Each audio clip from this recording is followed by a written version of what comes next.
Hello and welcome to this special bonus episode of Superhero Ethics. Friends, we're for the most part keeping to our bi-weekly schedule, but a show came out that is so important to me and that I really loved and I really wanted to watch and talk about. And my good friend Will Freeland, Marvel Comics expert extraordinaire, who's been on this podcast a bunch of times, is back to talk with me. And we're probably going to do a number of different episodes about this show because it has topics and characters that really just like echo through all of the things that I love. And I promise that will be, I can't say the last bad pun I'm going to make about Echo, but probably one of them. Hopefully it'll be the last one because there's really so much for me to talk about here. Let's talk about Echo. It just came out. My friend Will Freeland has watched it, as have I. Will, welcome. Say a bit about who you are. Hi, thank you for having me. My name is Will Freeland. I'm all over the place on the internet as Silver Dreamer, Silver with a Y. I also have a podcast called Hype is My Superpower. Me and Steve Storman, who's also been on the pod, and also have had superhero ethics on our pod. We talk about primarily majority Marvel comics and whatever comics. It's kind of like a really fun book club. Just talk about That's comics awesome. that we read each week. I love that. I love that. And I love that you mentioned that the book club aspect. We're actually be doing some book clubs here on the podcast that I'll talk about in just a minute. But let me actually just ask you first, straight out, Will, what'd you think of the show? I liked it. It was fun. They added so much, and that's totally fine. It's not a problem. The very first scene of the show completely threw me off. I didn't know what was happening. Mm-hmm. It kind of had Eternal vibes for me. Like, just Yep. what is I was so confused, but I overall, honestly, I had a great time with the show. The I don't think there was a single side character that I didn't like. The humor was well placed and well timed. It wasn't over the top, and each character kind of had their moment of like, nah. It was Mm-hmm. captivating. I was binging this thing at like 3 in the morning, and I was completely wide awake for it. And I it's worth the 5 episode sit down. It was great. Yeah, it really is. It really is. And for me as an amputee, obviously this is a show that this is a character that really resonated with me, that I was so excited about, that I was so nervous about. And it really hit on every cylinder. And I'm going to talk about that a lot, particularly, and it has meant so much to me that I was able to kind of take this feeling of, um, you know, I'm an amputee. I'm seeing myself on screen. I'm seeing the issues I go with from like the larger stuff, but just the moment to moment stuff that most people don't think about. I'm seeing that on screen, and then being able to go online and hear, from deaf people, from native people, from women, from so many others who saw themselves in this. In many ways, I kind of feel like this is a kind of a masterclass on intersectionality in terms of what we got in this show. Hmm. And we'll talk about all that, but also I've seen shows that try to be like, we are going to be social justicey and we're going to check this box and this box and this box, and they forget to actually be a good show. And this isn't that. Like, from the moment, like, the fight scenes are very well choreographed, the history and background is interestingly done, all of the characters are engaging. Um, yeah, everything about it. And I will admit, I've had some superhero fatigue recently, and even Sure. some, I know, hard to say to some folks out there, but some Marvel fatigue. I Yeah. haven't watched Secret Invasion. I haven't watched Loki season 2. Oh. Some of the other stuff that I'd seen was, though I've heard Loki season 2 is pretty good. I just didn't like Loki season 1. That's a whole other matter. Oh. Okay. Um, Okay. but yeah, more than anything, I think I walked away from this thinking the Marvel Netflix universe is back. Not that it's Mm. quite the same, and we can talk about continuity in a minute because I think they made it pretty clear that this is not the same continuity as the Marvel Netflix universe. Hmm. But the tone of it, Kingpin felt much more like Kingpin than he did in the Hawkeye show. Yes. Um, Freaking Daredevil was back, which I granted from a know. small scene, but I had no idea. Um, yeah, this just it felt like Marvel, like the spirit of the Marvel MCU, the Netflix MCU was back. I absolutely agree. It's funny because in and the first like 20 minutes of the first episode is the one that has all of the like cameos outside of Kingpin, has like the cameos and like the flashbacks and like the cool fun holy crap it's Daredevil kind of stuff. And Yep. that is exactly what I've been saying Marvel's never gonna do. And Yeah. so I'm so happy that they did it and just straight up proved me. It's like they were listening to an episode of my podcast and they were just like, oh, he thinks that? Okay. Because I've always said that it's too expensive. There's no way they're going to spend the money on random cameo appearances for one scene like that to make the universe actually feel connected in each individual show. There's no way they're going to do that. But they did. They brought in Charlie Cox. They did it was just showing the same scene from Hawkeye, but they had a scene with Jeremy Renner or a handful of scenes with Jeremy Renner in it. They you know, at the end they had Roxxon on the gas station. Like they had these bigger universe name drops that for Roxxon's not going to cost them anything, but they can have like, oh, in this world there are other things, like having Kingpin invest in like this amazing tech for Maya to use and then for healing his eye. Oh my God. Like you think of Kingpin, you think money, crime, mob boss type stuff. You don't think of him having the money to go and spend on tech. And the fact that they had that, and it's just like, it doesn't even, they don't have to explain that this eye patch with the blue light on it is super healing and all that kind of stuff. And like, that's the world of the MCU and Marvel that I want to live in. Tony Stark isn't the only one that flexes tech. It doesn't have to be an Iron Man or a Spider-Man show to have tech that like shows the world is advancing in ways that we just don't in ours. And it's so much fun. I loved it. Well, I'm so glad you brought that up because it hits for me in two very different ways. One is about Wilson Fisk that I want to talk about because to me that scene is essential for understanding Fisk. But also because for me, and I want to be clear, I am a disabled person, both some mental stuff, but also particularly physical in terms of my my amputation. Deafness is not, I am not deaf or hard of hearing, and while there's a lot of overlap between deafness and disability, a lot of deaf folks don't say that deafness is disability. So I'm speaking about how that scene hit me as a disabled person. I'm not deaf, so take all this with a grain of salt. And if deaf people have very different feelings about this, I'm happy to listen to that. But for me, that scene made me cry so much. First, for all the Kingpin reasons, Wilson Fisk reasons, but also because you've probably heard me talk about this. A lot of my fans have heard me talk about this. I and a lot of other disabled people are often very frustrated by if we appear in science fiction or fantasy. Yes, the character might be disabled, but very quickly the science, the crazy science technology or the magic is able to basically erase the disability to a Right. point where, like, and that's an interesting story idea, but then at that point the character is no longer someone that person's life is no longer something that like disabled folks relate to in any way. Right. And or like many of us. Again, I'm trying to speak not in generalities, but just but these ideas I'm talking about are widely understood by a lot of other folks in these communities. And so, like, to have it where there is this incredible technology, but it's not technology to make her hearing. Because, if you remember, even in Hawkeye, she actually says to Hawkeye, like, that he relies too much on technology. And that's kind of a critique he has. And that she clearly, like, she is deaf. That's who she is. She doesn't want to fix that necessarily. So what the technology does is to allow him to better communicate with her using sign language. And it is clearly like sci-fi technology, at least as far as I know. It's possible that someone's actually coming pretty close to inventing that already. And if they haven't, go ahead and do it because it certainly seems like it would be possible.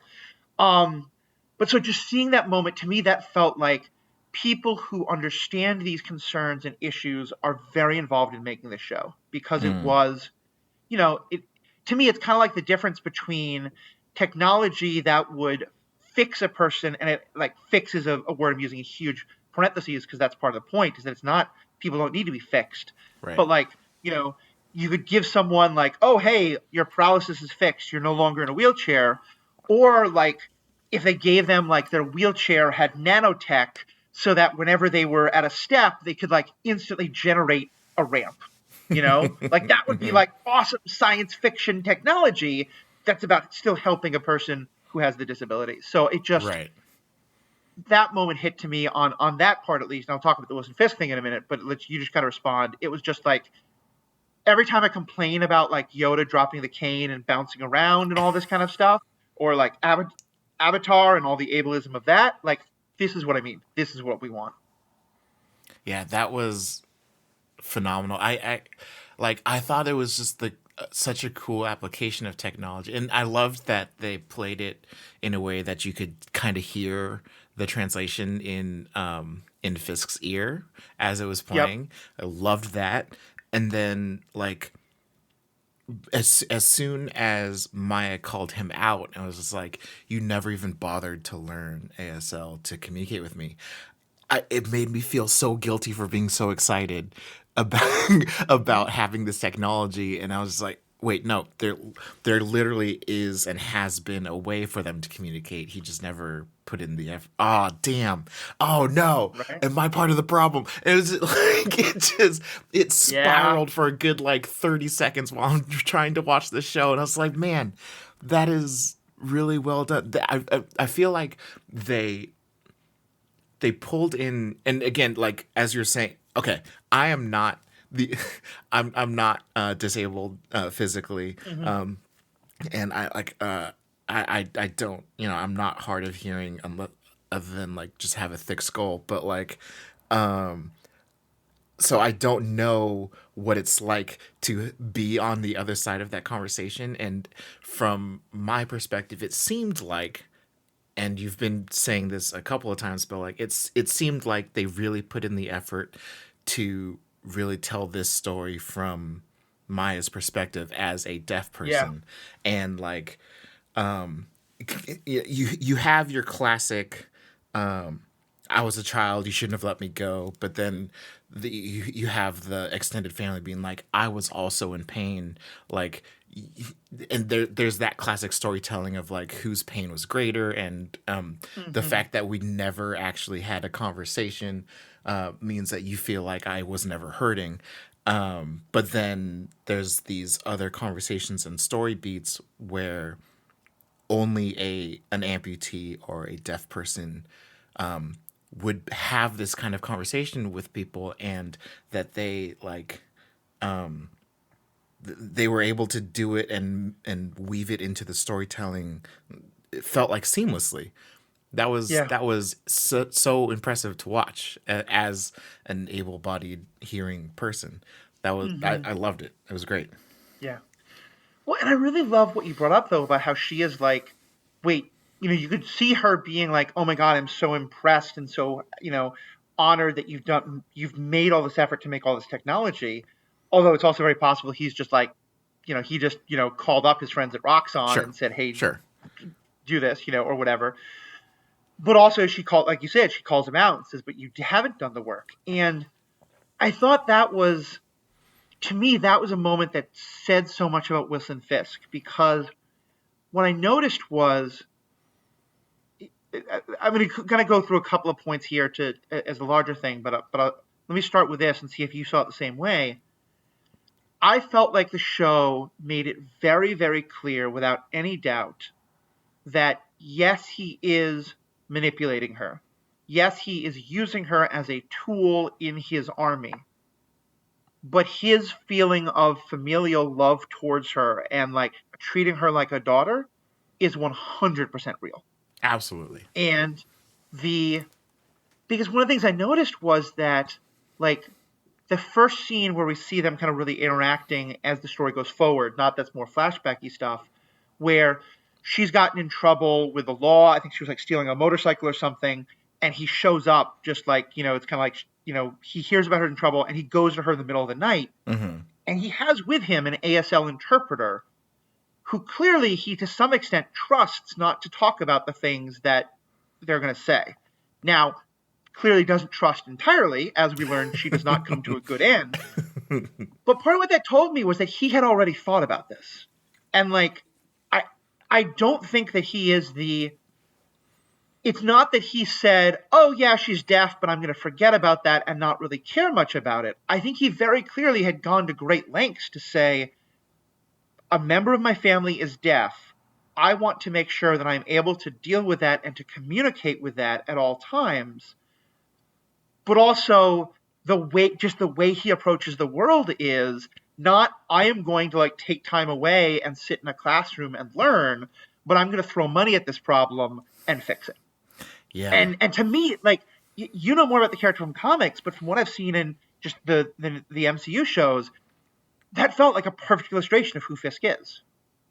Oh yeah. Um, I mean, so so the MCU, for all of its grandioseness, is much more down to earth than the comics. Yeah, And the way that they go about problem solving, even though it is otherworldly sometimes, is a lot more practical. And the where I'm going with this is literally just yesterday I had a conversation with my wife about, oh, if we had money, the what we could throw, like, there are problems in our lives that you can just throw money at and you don't have to worry about it. yep, Like plumbing, I don't know plumbing, I'm not going to put in the work to learn plumbing, I'm going to throw some money at a plumber to go and do that yeah, for me. Right. So, and so like Fisk's, and that's another freaking parallel between me and Fisk that's stressing me out, but like he saw, he adopted this young girl who is deaf and an amputee, and instead of learning how to ASL, he throws money at the situation, gets an interpreter, and then down the line he has more money. And so what can more money do?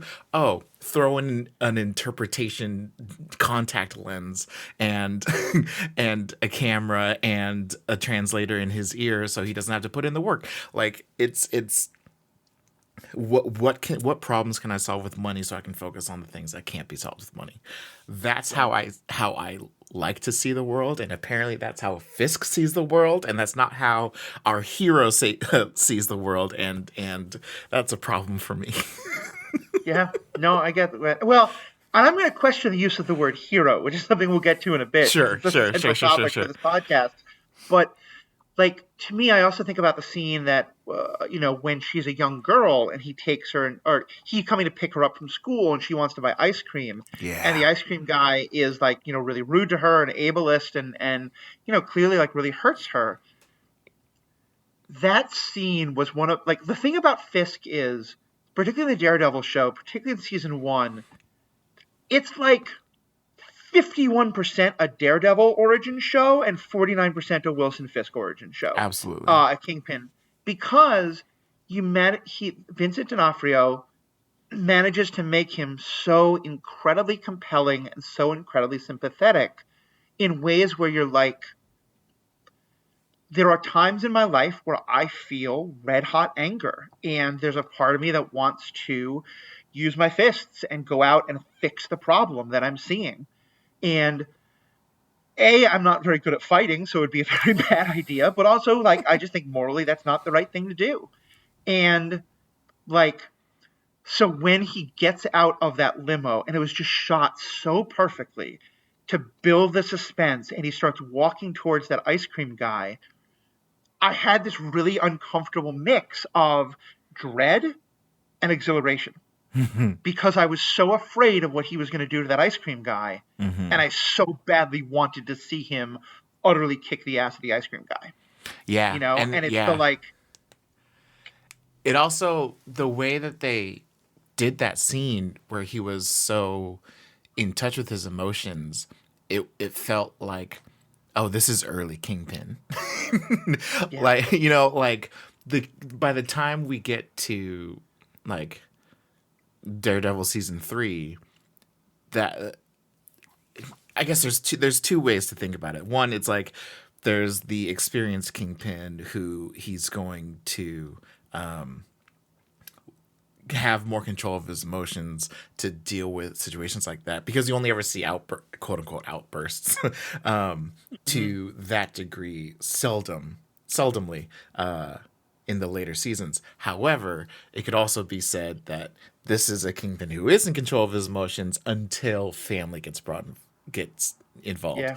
because when Matt starts messing up or poking Fisk about Vanessa and stuff, that's when he loses it. So you see someone who is belittling and disrespecting his chosen family, yeah, that's gonna bubble up also. But that Yeah. scene was, it didn't go where I thought it was gonna go.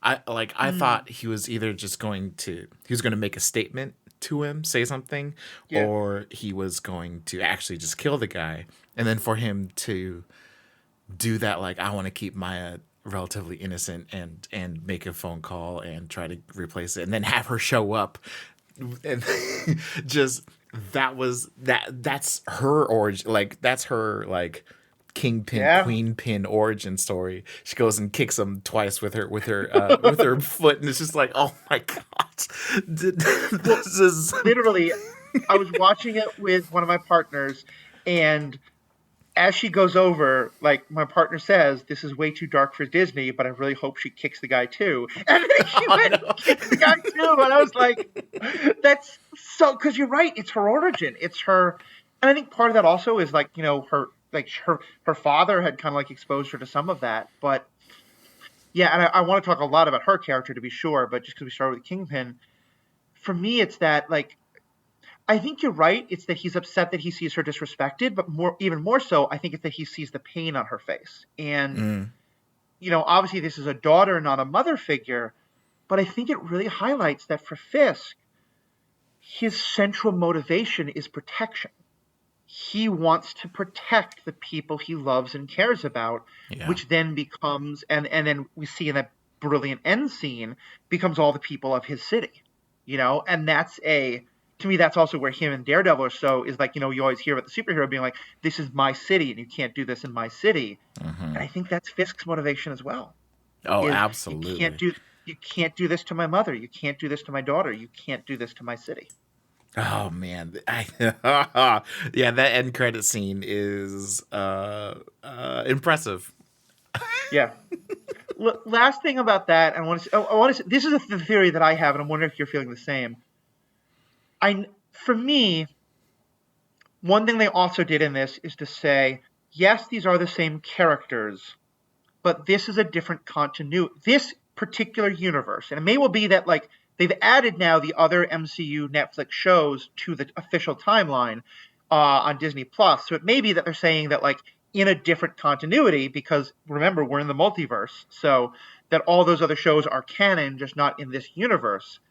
But that this particular Wilson Fisk and Daredevil we are watching are not the exact same ones from the other one. And the things that really stood out to me about that were, it's very brief, but they show him looking at that white picture, the one that he buys in Netflix to when he meets Vanessa. That one was horizontal. This one is vertical, and it's a little bit Mm, different. And mm, it's just mm. there was just such an interesting change that felt to me like it was very specifically being like, no, this is not the same Yeah, exact same but story. different. Yeah. And then again, Yeah. the timing of his now doing his mayoral run when it already happened in those, to me, it just was like, yeah, this is a different continuity. Yeah, for sure. Absolutely. Oh man. So, oh, go ahead. Oh no, I'm just thinking, just thinking about the characters in the show. Oh yeah. Well, so They let's did a lot with Echo. yeah, Most of let's the talk about Echo. so I guess to fulfill my role, because you bring me on to these comic based shows to talk about the difference between the show and the comic. Like 98% of this is original and new. Hmm. In the comic, so specifically, just from the very beginning, Maya is a Choctaw tribe. It's from the Choctaw. I think it's Choctaw. Is how do you spell it? Hmm. It is Choctaw. Choctaw.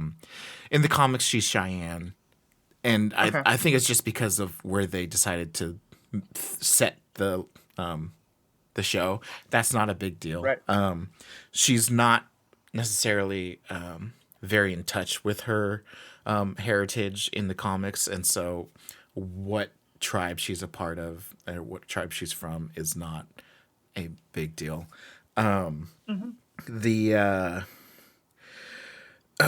this that like spiral power that has been passed down through her lineage, that's not a thing.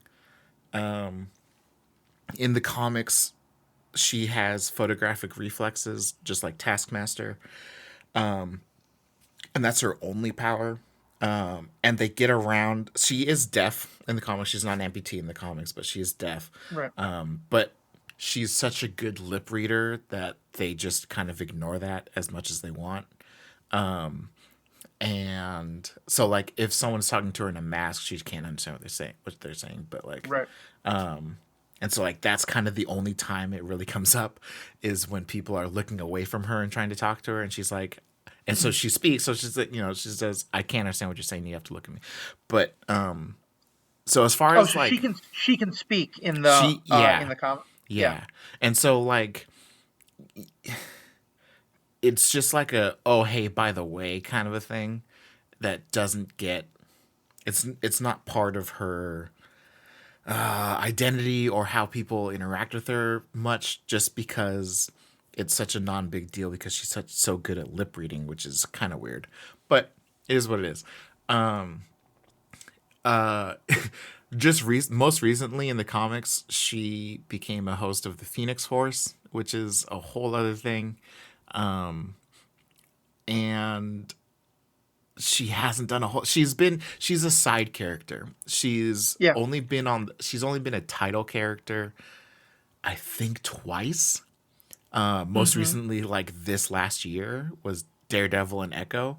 And I and she's been on Avengers, been on the new Avengers, she was involved in Secret Yeah. Invasion and this other stuff, but she doesn't have a whole lot of like primary screen time.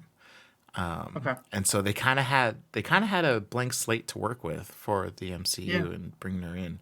And yeah, everything they've done so far has just been fantastic.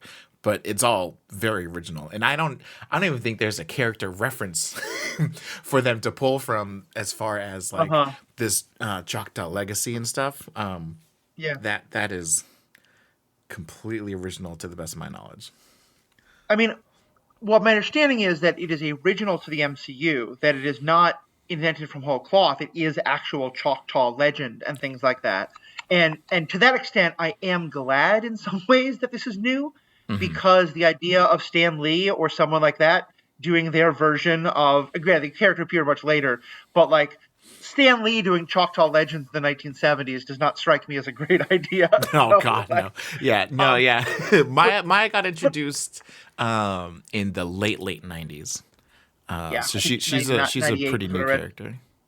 Yeah. But like when I started the show, and it starts with this like beautiful depiction of the Choctaw creation myth, or at least the creation myth of humans, I literally stopped the show to make sure I was watching the same thing, because with my thought that it was kind of be like referencing Netflix MCU, and that it was based in Hawkeye, which was a very kind of like low powered show. Like Hmm. everyone there is trained in ways, but I don't think anyone in Hawkeye really has superpowers such as we talk about them. Um and so to start with like super mystical thing, I was like, did I watch start the wrong thing or something? Turned out obviously I did not. And I wound up really loving it because you said you got kind of the Eternals vibe from it. I admit I watched Eternals once and have now mostly blanked it out of my brain. So it's very possible it's the same. What I got though was um, some echoes of the, I'm going to say Atlantean because I don't remember the pronunciation of the, I think Adelon, um, Oh uh, yeah. the native, the group that is referred to as Atlanteans in Black Panther 2, Hmm. who are also based very much in native indigenous communities, but of Central America. And what I really loved was that it felt to me like, like if you take like tribal myths from like Spain and tribal myths from like, Sweden, they probably are going to bear some connection to each other that's a lot more than like they would have to something from Japan, but they're still vastly different because they're on, thousands of miles apart. Sure. This felt to me like it had a little bit of some of the same, and again, I'm not a visual person, so I might be completely making this up, or I was like projecting it, but it felt like it had a little bit of the same kind of idea in terms of the visual construction of it, but was still very unique and different. Very, Hmm. to these two different like communities that MCU is introducing that are based in our own world's understanding of the myths and stories from Native American communities and indigenous communities. Um, so yeah, I really liked that, but I was definitely very confused. I was like, where are we going with this? And Yeah. because I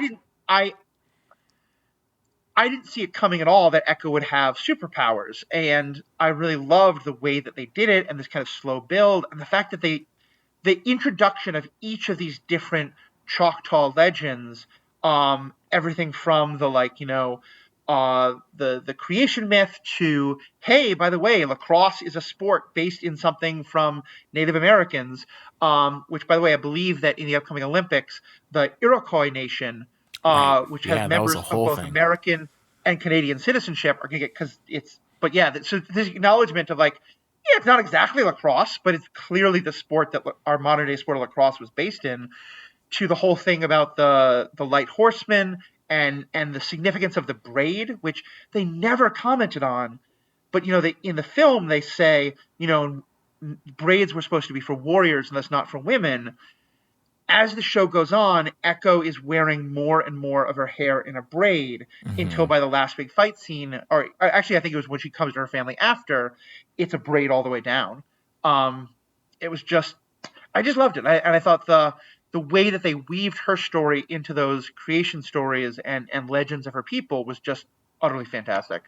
Yeah, absolutely. And with with her mom being, oh man, it's just, and I actually kind of like that they didn't dive in. It's one of those things where it's like, were you paying attention? But in the car crash, when it looked like Maya was checking her mom's pulse, but she did it with both hands, and it looked like she was trying to heal her mom in the car crash, like right after the crash. Yeah.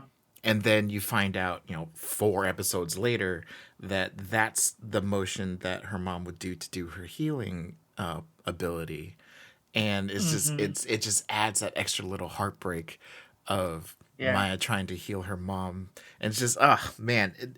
But the we're that was a complete tangent, but bring in the her mom for the last like story to bring everything together as far as like showing different origins of the past. I loved the way that her mom was just like, you need to be brave, and it has, the episode 1 flashback, you need to be cunning, like the Hmm. episode 2 flashback, and just the way that, just in the way that they chose to tell the story worked so almost flawlessly to keep everything wrapped up into one coherent book, for lack of a better phrase. Yeah. Was It was awesome. It felt like you actually had one team, one good writer making one good season of a show, and not like something. If this had come out weekly, I'd be so scared that by episode 5 something would have been like reshot or changed because of Oh yeah. XYZ feedback. And just, it was, man, it felt like like a complete thought. And I hope that they feel like, the showrunners feel like they did what they set out to do, because it felt like it. Hmm. Yeah. No, I think it's very true. And I know we've heard stories about that they released it all at once because Marvel doesn't believe in this, and I don't know the behind the scenes, but I thought it works much better because it's all as one. And again, Hmm. also that's a throwback to the Netflix shows that were also released all as one. And just one more thing on her as well. I love that one of the things that is praised about her and is said this is something you embody from your ancestry is her ferocity. Because Mm, I think ferocity is something we often think of as a negative thing for a hero because it's about, like Kingpin is ferocious. Like mm-hmm, it's about like being able to almost kind of like berserker rage is what comes to mind from that. And so to me, it is still balanced with healing and the fact that she has two different opportunities to kill Fisk, or at least one to actually do it, one to try. And both cases she doesn't, and in the second one she literally tries to heal him, um, which doesn't seem like it worked, which is something we'll talk about later, which was curious. But yeah, I just thought that like naming her ferocity, but also showing that unlike Fisk, she can keep control of it, I think was a really beautiful thing. absolutely. So, is she a hero?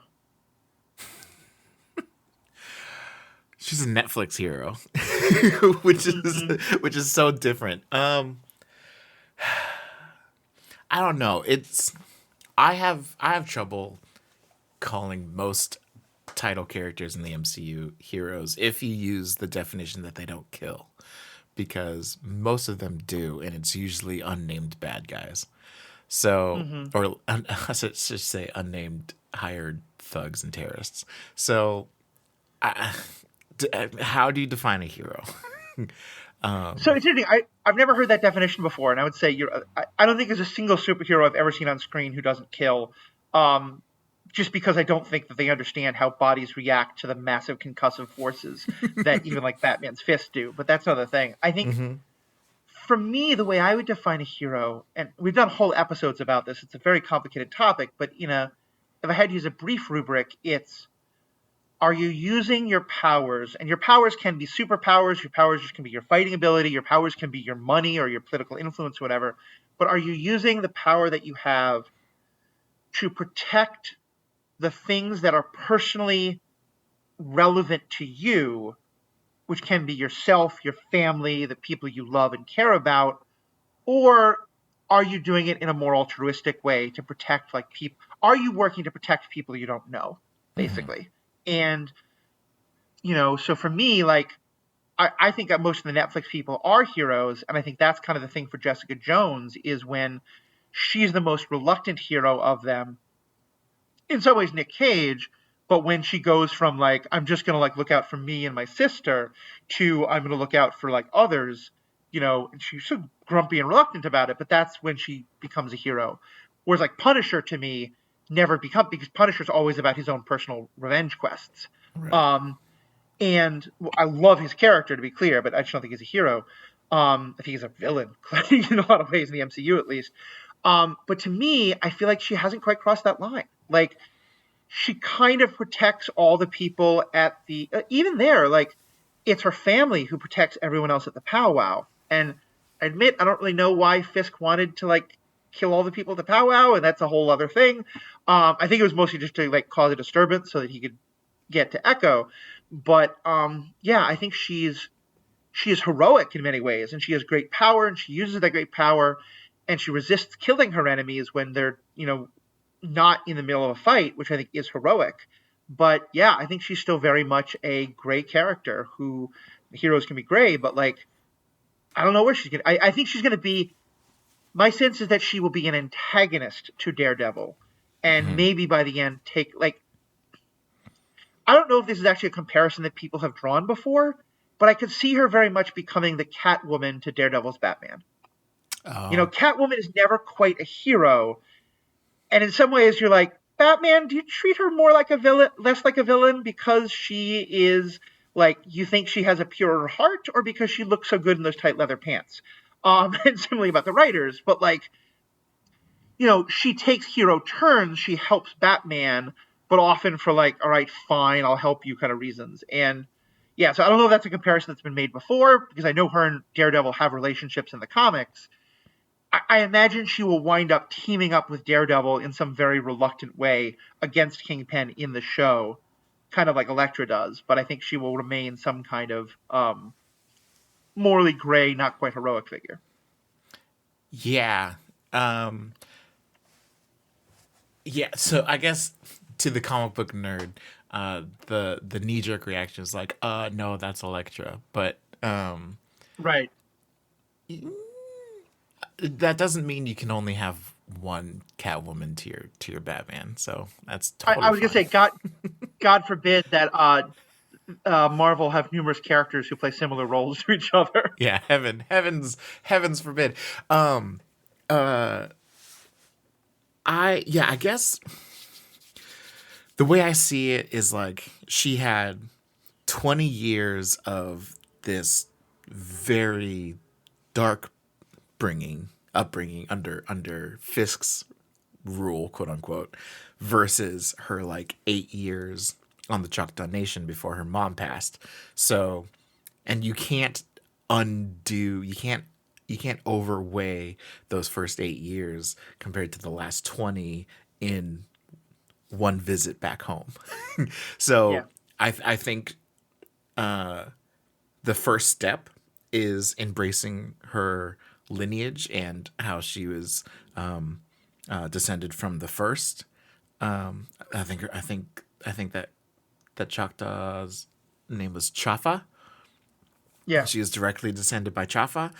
Embracing that and then using that as your compass to hopefully become a hero. But yeah, I Right. don't think she's there yet. Which I believe Chafa is also her mother's name, and it's supposed to be very significant. Oh, I thought her mom's name was Taloa. Oh, you might be right. Okay. I certainly could have missed something there. I know the first episode title is also Chafa, Yeah, the which first and then episode. the last Yeah, episode so title is each Maya. episode's name I think is the name of the flashback character. So Chafa, Oh, Loak, gotcha. Okay, yeah. Tuplo, Taloa, and then the fifth episode's name And is then Maya. Maya. Yeah. Yeah. Yeah. And I did love how they did all that. Clearly, people have gotten the memo that generational trauma is what we want to see. And like seeing the scene her scene with her grandmother where again, I think this is more than Netflix what it does. Although I think like some of the other Disney shows have done this as well. Like they didn't have a here's why I felt this way, here's why I felt this way, tearful reunion. I think the grandmother is clearly wrong and does a horrible thing by kicking out her son-in-law and her daughter. Yeah. But also the pain she feels is like I have not lost a child. I can only imagine what it's like.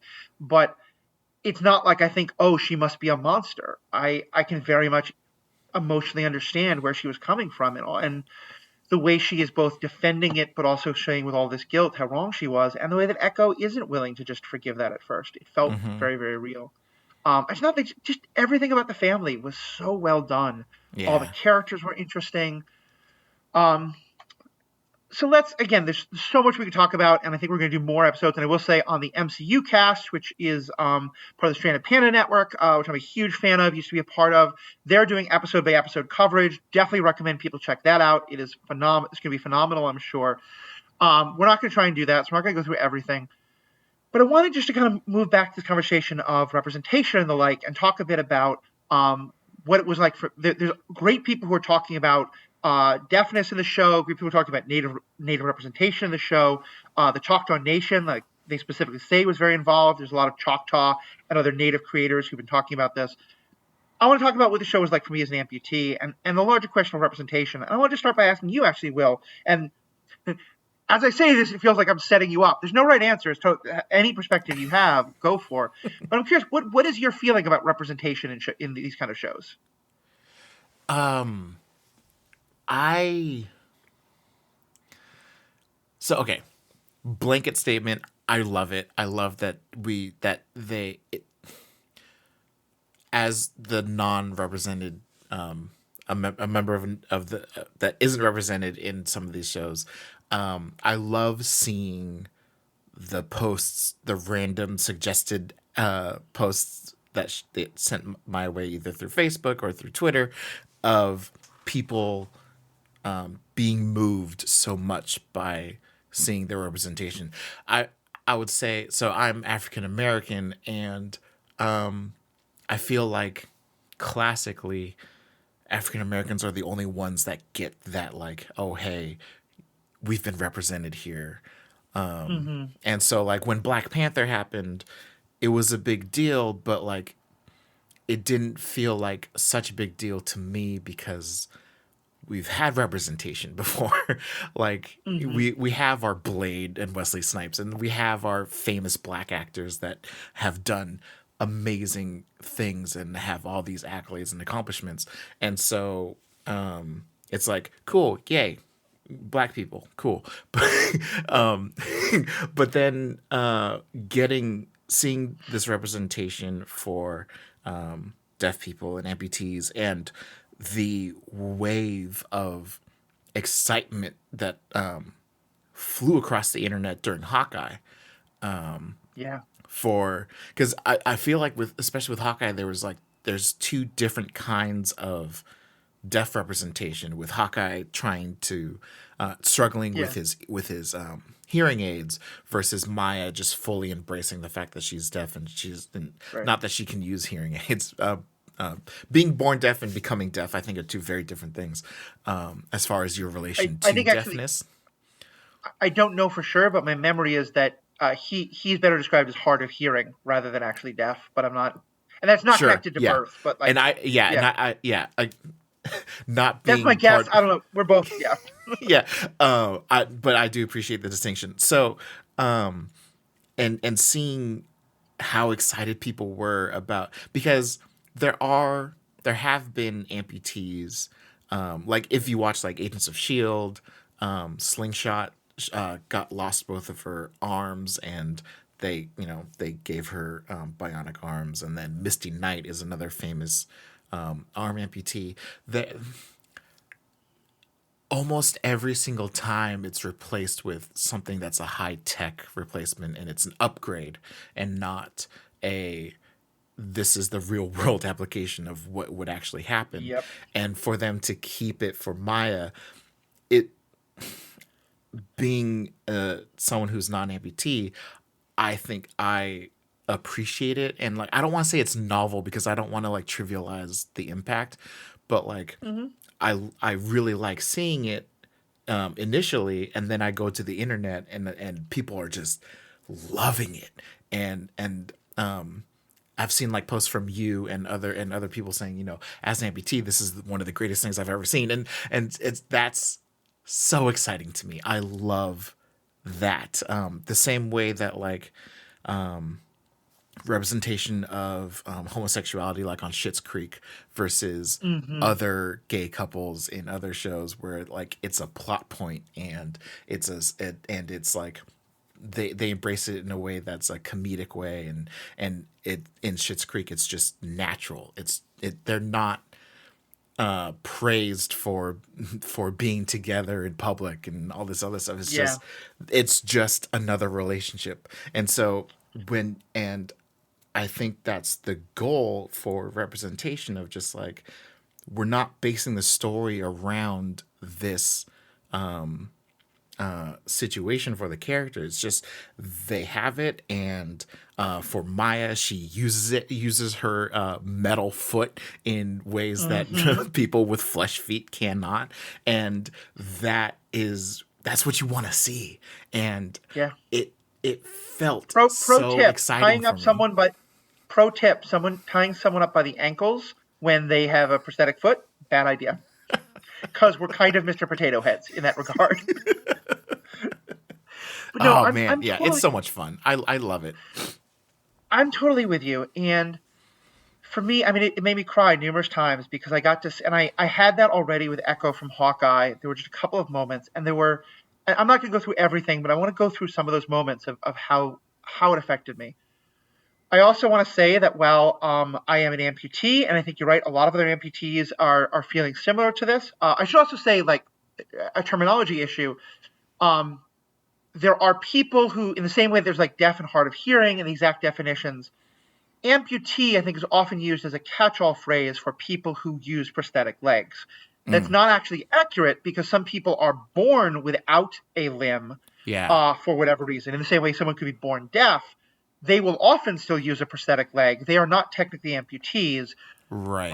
I think the term that is, well, that we looked this up, and the two terms that I saw that are used most often, one is limb deficient, which is utterly awful, and talk about like Okay. super ableist, like you're not what it should be. So The that other doesn't is sound right. Okay.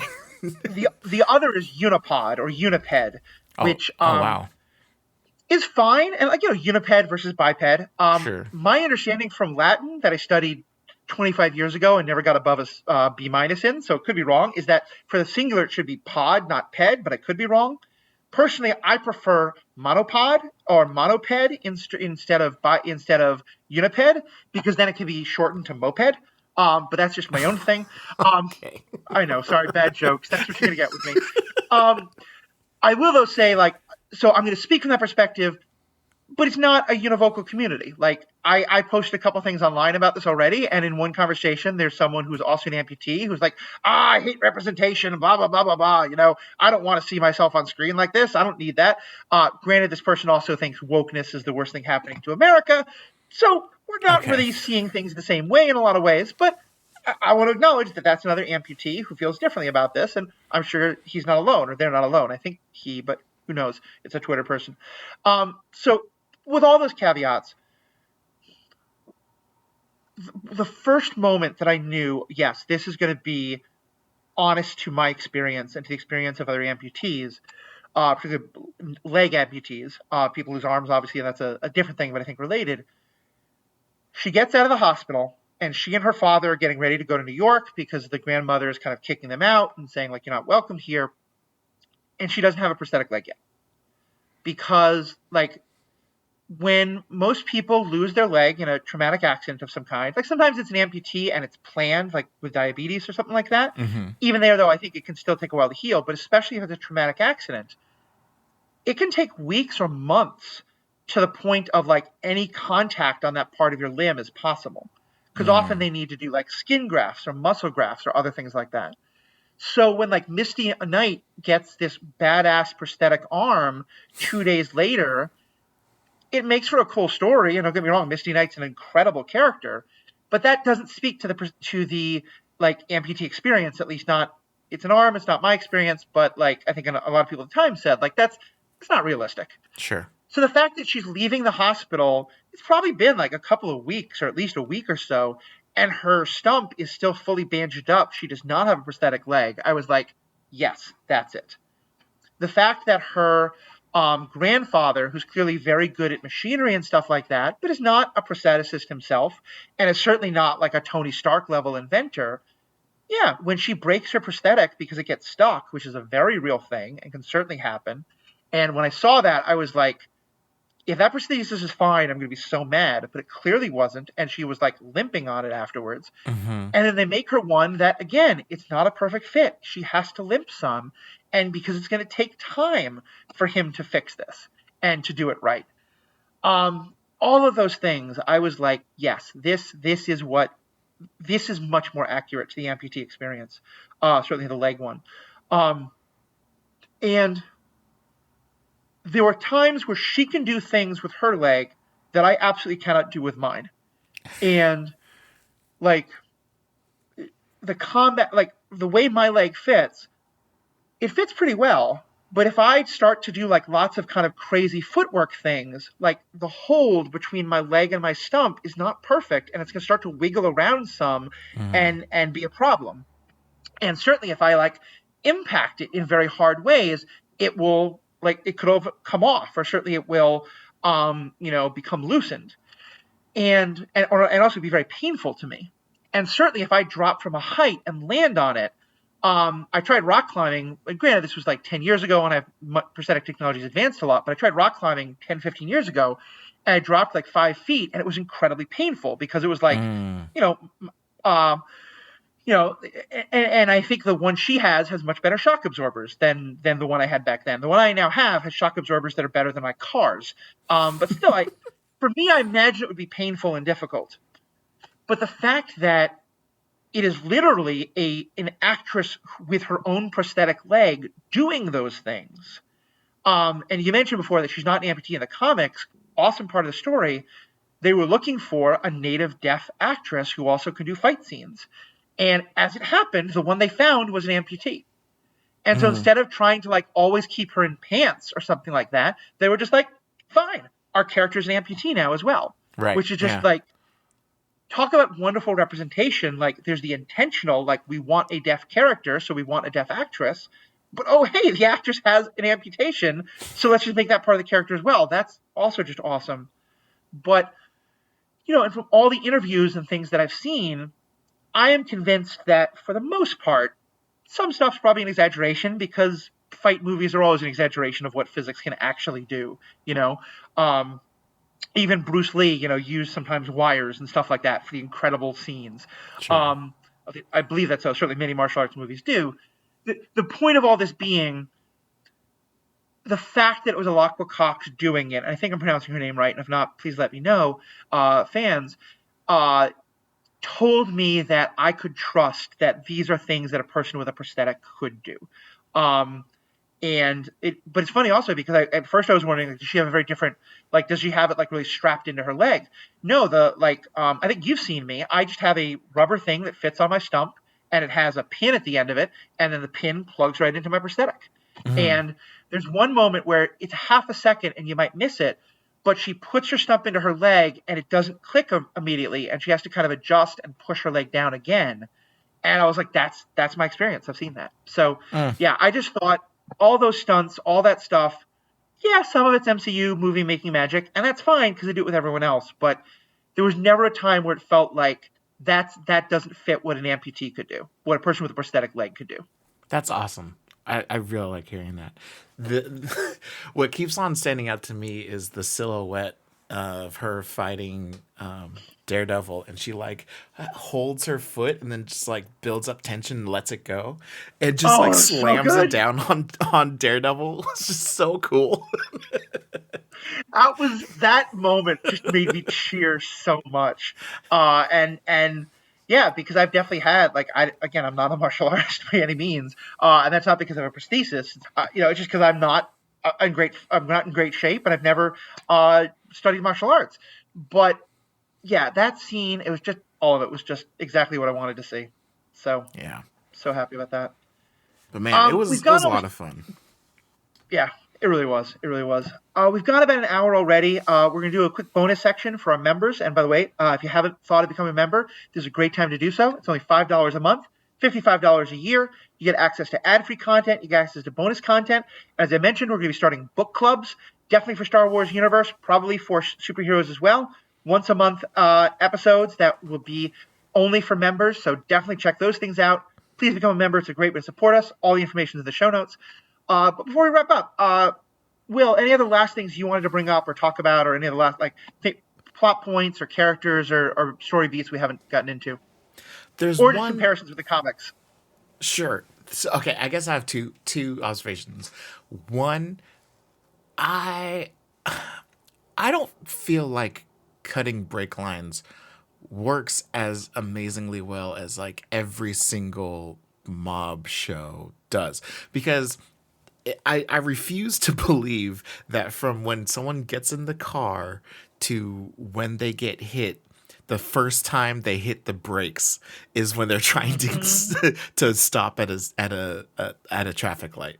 Like, even when you first turn the car on, your foot's on the brake. So like, I Yep. just and it's not an echo problem. It's literally just a generic storytelling problem that Yep. just stands out to me every time it happens. And that was like my least favorite part of the show because it took me out of it. But Mm-hmm. I don't know. I don't.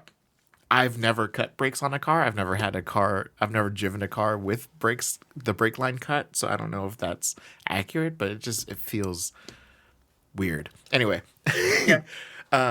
that's one thing. And then when I think of Echo, there's two designs, design aspects about Echo from the comics that stand out to me. One is she has a white handprint that she uses like paint on her face. Mm. That's like part of her like putting on her costume, quote unquote. And that is an homage to when her father died.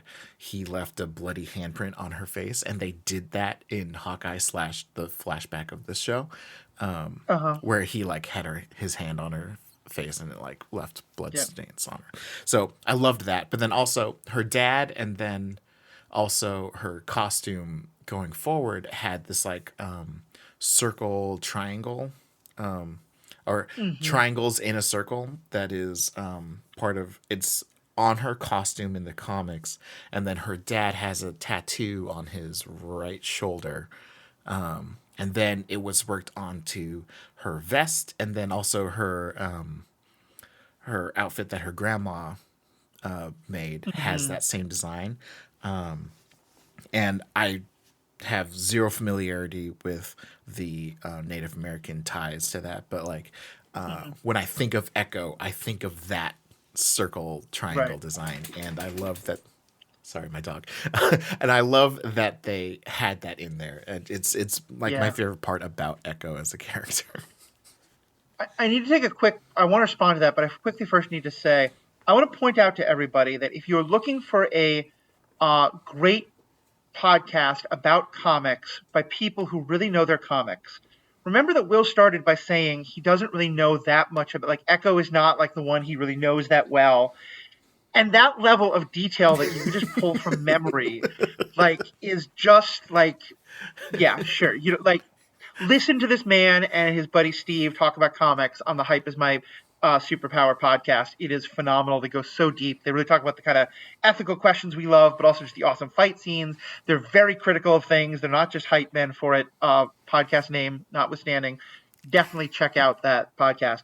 But yeah, I just like it is now, I guess, just kind of a point that all of these superhero shows have to hit, and I wouldn't mind if every now and then we skipped it. Of here's the emotionally important story or just a funny story of how they get their first costume. Sure. But I did think that the whole story for this and like her grandmother making it and this kind of reconnecting with her grandmother and the power there. Um, I have seen little things about it online from people talking about how yeah it is very authentic to the Choctaw community and things like that. And I can't, like you, I can't speak to it, but it was just so beautifully done. I will also say, as someone who worked in car repair for a while, this is gonna. My understanding, as was told to me by the Where's this mechanics, going? who I think we're also just like none of us have done this. It's very clear, but is like you can do things to damage the brakes so that they will slowly wear down and not be a problem until you're going at high speeds. Oh, sure, sure. Okay. Um, and I think cut the brake line is kind of just like movie, TV waving your hand over a much larger, complicated Right. thing that 30 seconds of brake line technology wouldn't be what the show needed. Mm-hmm. But also, yeah, I was a little thrown by that. What I was a little more thrown by is, but again, in the kind of like, it's a superhero show where she's going to heal people with her hands. I'm not going to worry too much about the exact physics of it. Um, as far as I understand, there hasn't been a windshield built in the last 50 years that would break in such a way that a huge piece of uh, glass would on its own fly, break, they shatter. right. Um, They're designed to shatter. Yeah. and and here's the thing: did I have a moment of, okay, that doesn't really fit? Sure. Did it pull me out of what was an incredibly emotional scene? Not in the slightest. Right. And did it bother me in any real way? Not the slightest, because the idea that she loses her leg in a car accident, which makes total sense. And by the way, the idea of like one of the ways you can lose your leg is if the your leg doesn't have to be severed. If just anything happens to sever, I think it's the femoral artery, but whatever's the artery in your thigh, um, and your limb basically loses blood, even just for a couple of hours, it may often have to be amputated because just Mm. the loss of blood in just those few hours can be incredibly damaging. So all of that makes total sense.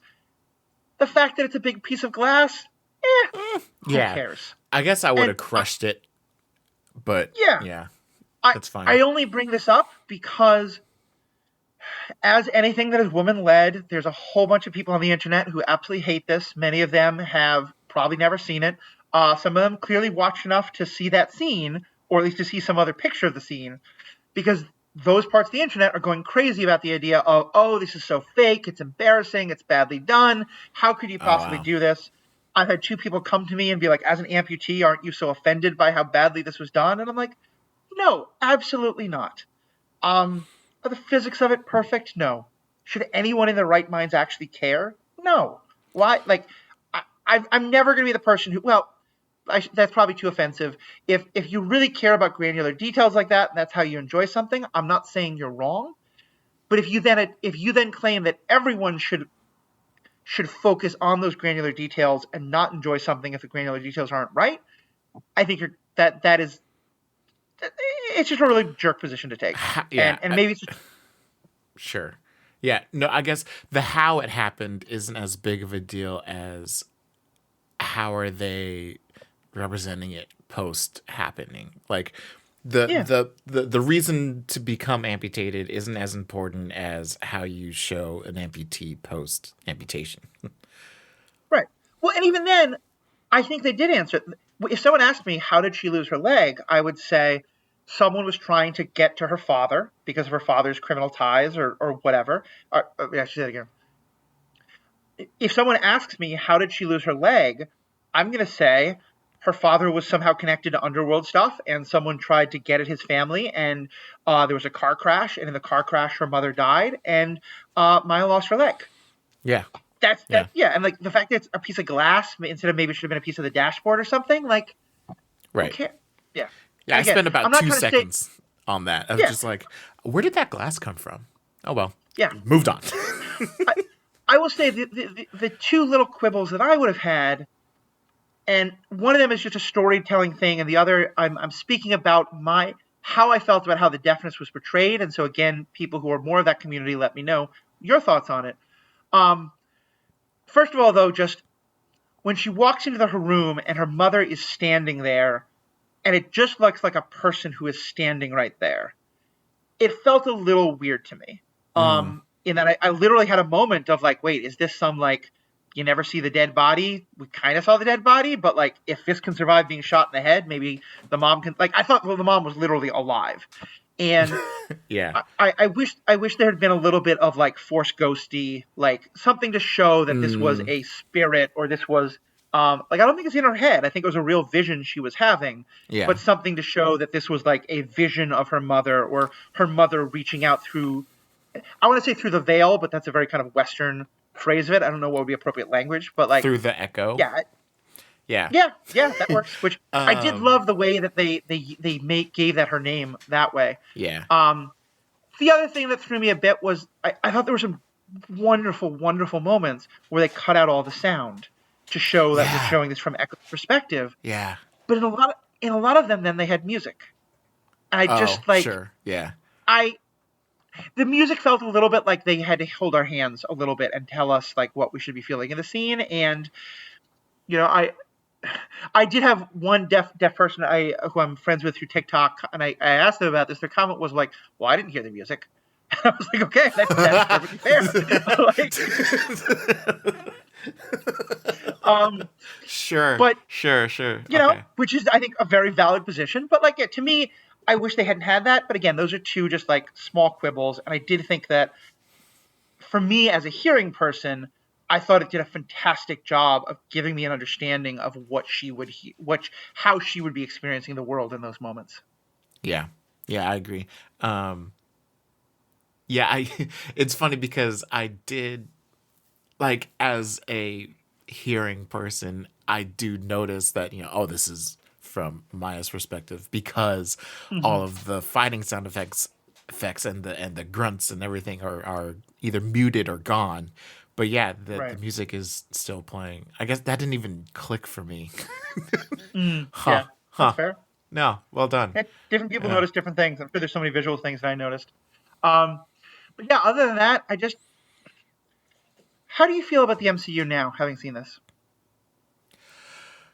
Um I guess I mean I come out of it feeling the same way I do about every other entry of just like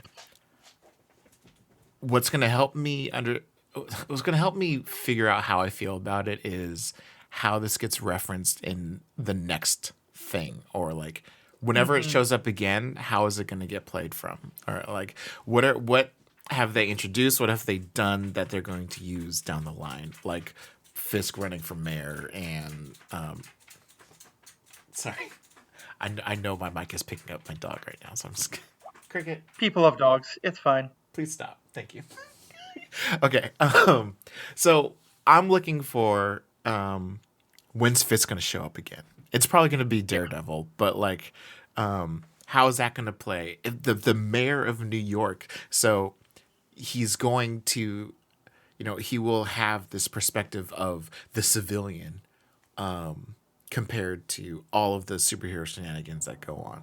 So I'm excited for that. I as the okay, I don't have a problem with the MCU. I think they did themselves a disservice in the big picture of saying that this is the multiverse saga and these three phases are going to be all multiverse, multiverse, multiverse. Whereas I feel like this is more of the expansion saga, and Hmm. we're doing things like a Moon Knight and She Hulk and Werewolf by Night and like these shows and movies like Shang-Chi where it's like this is all also happening within the MCU. It's not just those Yeah. core characters from the Avengers. There's all these other things going on, and I am super happy to get more entries into this expanded lore kind of a thing. Hmm. I just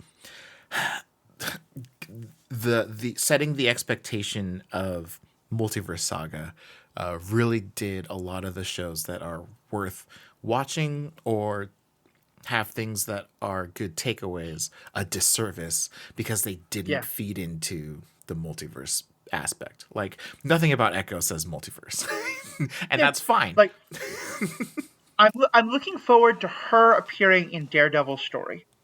And if Daredevil appears, like he's already appeared in a Spider-Man movie, but if Daredevil appears in an Avenger movie at some point, that's great. I have no expectation and no need for Echo to ever appear on the big screen. You know, Sure. it Yeah. just Yeah. Yeah. it's Yeah. I'm happy for it to be a smaller part of things.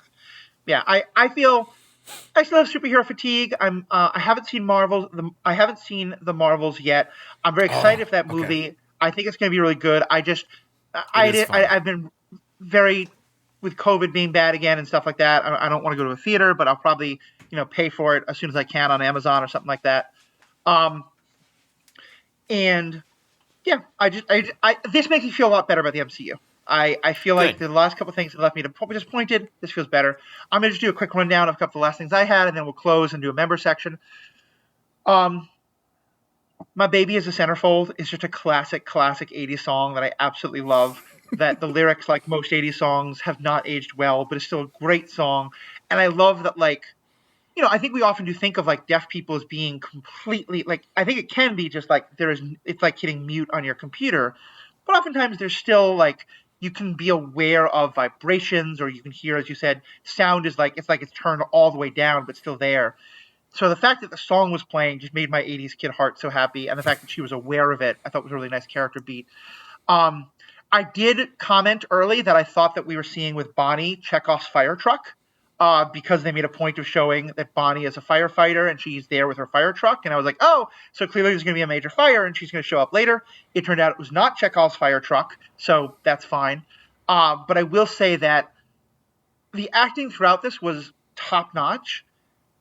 One of my favorite moments may be Bonnie translating as someone is saying that he's going to kill Maya and Bonnie herself, because I'm Mm. trying to imagine what that would be like to be like trying to act as the dispassionate, like, I'm not here as part of the conversation, I'm just acting as the translator, but the words that I'm translating are utterly terrifying and horrifying to me. Mm. And just nothing, like, it would be so hard to not get that right.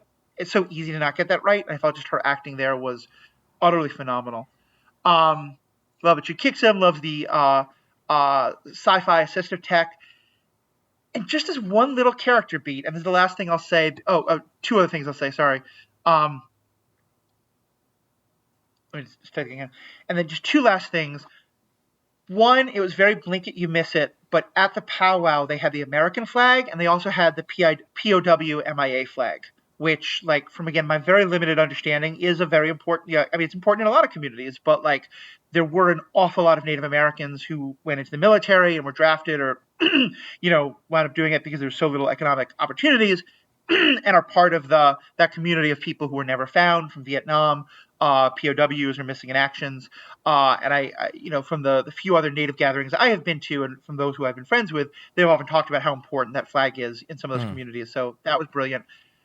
And then the last thing, just as because there was no commentary about it, but it was so perfect, having Wilson Fisk be connected to the Choctaw Casino, because, Oh, and uh again, huh. I might be projecting a lot here onto it, but I know that particularly in some of the areas I've lived in, like New York State and Wisconsin, but also in others, the fact that a lot of these tribes have opened casinos where the promise is that it's going to bring real economic vitality to everyone in the tribal community. I think that happens sometimes, but a lot more often, a few people wind up getting a lot of the economic benefit, and then it just winds up feeding gambling addictions among people who are already very poor and disadvantaged. And there's been a lot of commentary by Native American activists about, like, are these casinos actually good for us? And is it mostly like white investors who are benefiting? And so again, I'm projecting all kinds of things, but to me, I read that as, of course, part of how Wilson Fisk would have first got connected to this community is that he's an investor in their casino. Like, it just fit so perfectly to me. Yeah, absolutely. All right. Well, thank you so much, Will. We're going to have a quick member section. We're going to talk about some of the other Netflix MCU stuff and how it might show up or not show up, particularly in terms of what's the future for Fisk. But for those who are not members yet, hopefully hope you will become members. But for those who aren't, Will, where can they find you? Ooh, come and find me on my podcast. Hype is my superpower. It's me and Steve Storman just gushing about Marvel Comics primarily. It's a lot of fun. I hope you enjoy your visit. You can find me specifically as Silver Dreamer all over the place, primarily Twitch. Um, Silver with a Y. And I build Lego and building bricks and model kits and book nooks. Also on Sundays we read Marvel comics.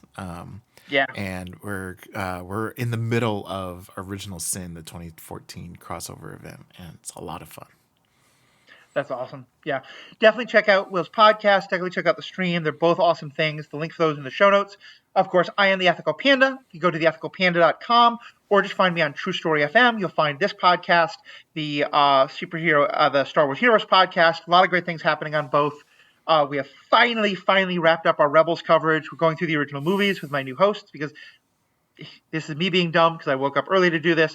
It is the Star Wars Generations podcast now because I've got two great new hosts who are we have a millennial, a Zoomer, and myself, a Gen Xer, and we're having a lot of fun talking about Star Wars over there.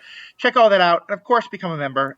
You get a lot more content, you get ad-free content, but most importantly, it helps keep the lights on. It helps do all the things that are necessary to make this podcast content.